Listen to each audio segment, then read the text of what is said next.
ni na san soyayya ce. Na samu diyar kirki mai ilimi ba ta yin raki, ta samu zamo jan zaki. Idan da ke zuciyata ba za ta yi wa kuka ba, ina rike alkawar ba za na yi butulci ba. Ina da ke a duniyar so ba za a min gori ba, ko cikin abokai girmama na suke wai na zamo babba. Matsayi na ki ne ya same ni, kin ga har ma na wuce raini. Kin zamto fitila mai haska zukata babu jayayya, sannin ki farin wata wacce take haska min na kan hanya. Ya tauraruwa ta kada ɗaiɗai auren ki na yoniya, in ganki gidana na zamo an goke ko amarya.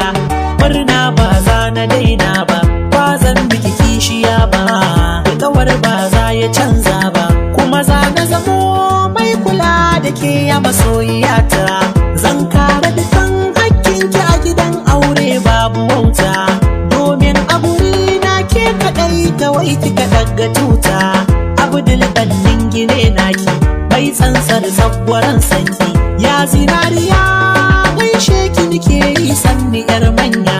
A cikin yan mata ke kin yi fice fanni na tarbiyya, bangare ku na kwalliya in kin tsara sai dai su kwaikwaya. Ke kin yi daban a cikin mata marasa tarbiyya, halin ki kawai ya burge ni, ke ma zan so ki tunani, kar ki sa zuciya rudani. Mutuwa zan yi baby na in har kika kyale ni, ki alkawari abadan ke ma san baki canza ni.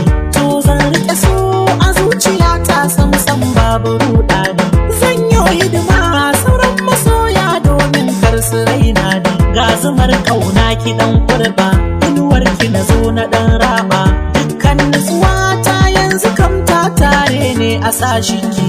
Ko ba ni da lafiya ke ce ke treatment da muryar ki, ga fure na soyayya masoyiya ta amshi na baki.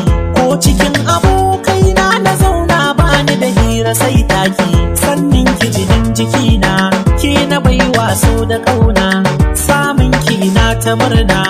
Zuciyata ta ki ce ki rike dan Allah karki yada ta, karshen zance ni da ke mun zama jini da hanta.